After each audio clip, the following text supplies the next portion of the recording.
और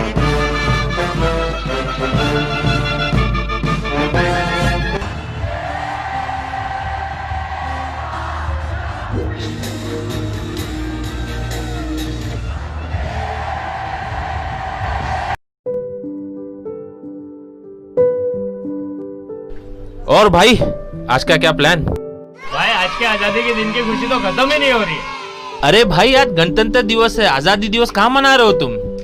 हाँ ठीक है ना, थोड़ा कंफ्यूज हो गया था। इसमें नया क्या है?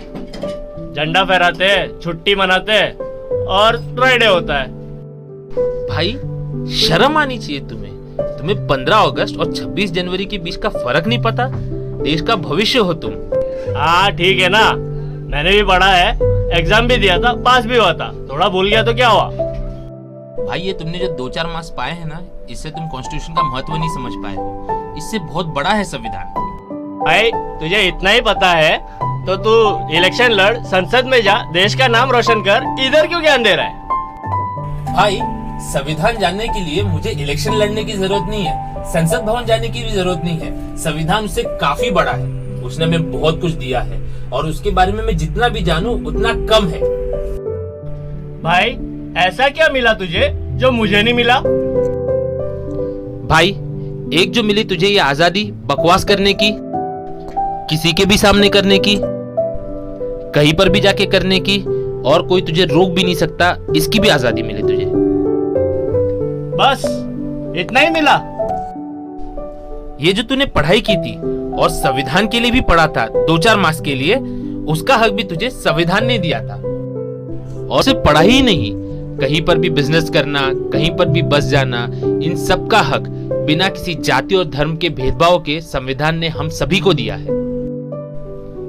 और ये राइट्स सिर्फ अमीर और पावरफुल लोगों को नहीं दिए गए, इनका इस्तेमाल कमजोर से कमजोर, गरीब से गरीब और पिछड़े से पिछड़े वर्ग का इंसान भी कर सकता है।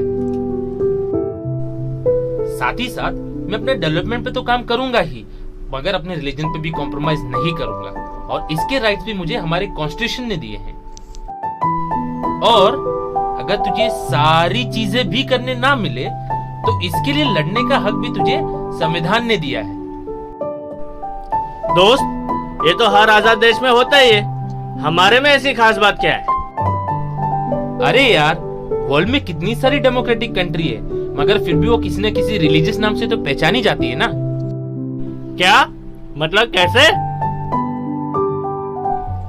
देख जैसे यूएस और ऑस्ट्रेलिया डेमोक्रेटिक कंट्री है, फिर भी कैथलिक कंट्री के नाम से पहचानी जाती है। टर्की और बांग्लादेश डेमोक्रेटिक कंट्री है, फिर भी मुस्लिम कंट्री के नाम से पहचानी जाती है।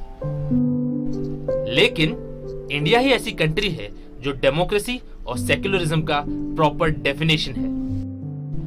दोस्त मैं मानता हूँ डेमोक्रेसी है, इनके बेनिफिट्स भी है, लेकिन इन सब का क्या फायदा?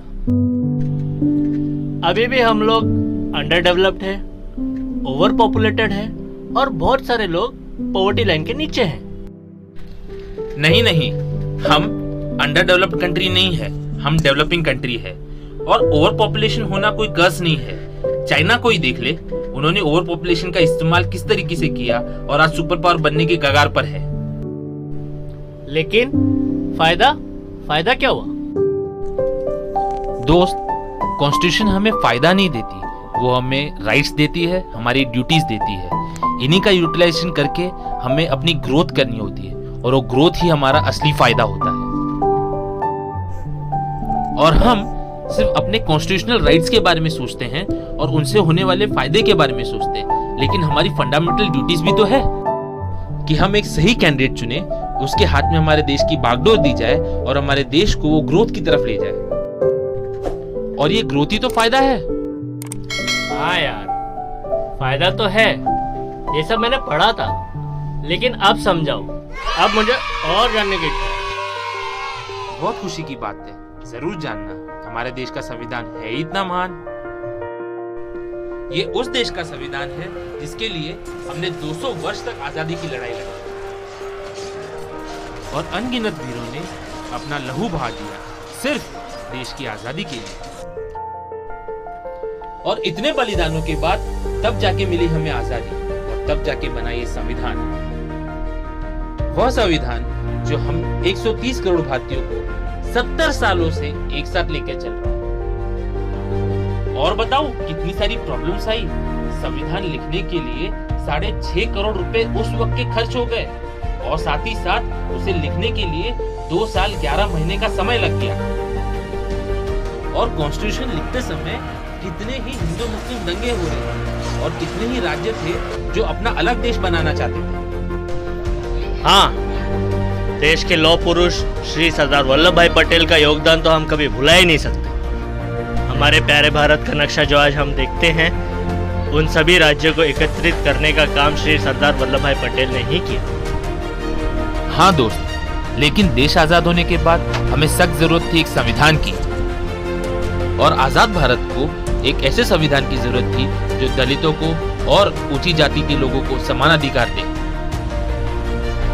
और इस समस्या का समाधान किया डॉक्टर B.R. अम्बेडकर ने, जिन्हें हम फादर ऑफ कॉन्स्टिट्यूशन भी कहते हैं। थैंक्स भाई, तूने जो मुझे इन्फॉर्मेशन दी। मेरे जैसे जितने भी यूथ जिनको ये बात पता नहीं थी, मैं चाहता हूँ उन सबको भी ये इन्फॉर्मेशन पास ऑन।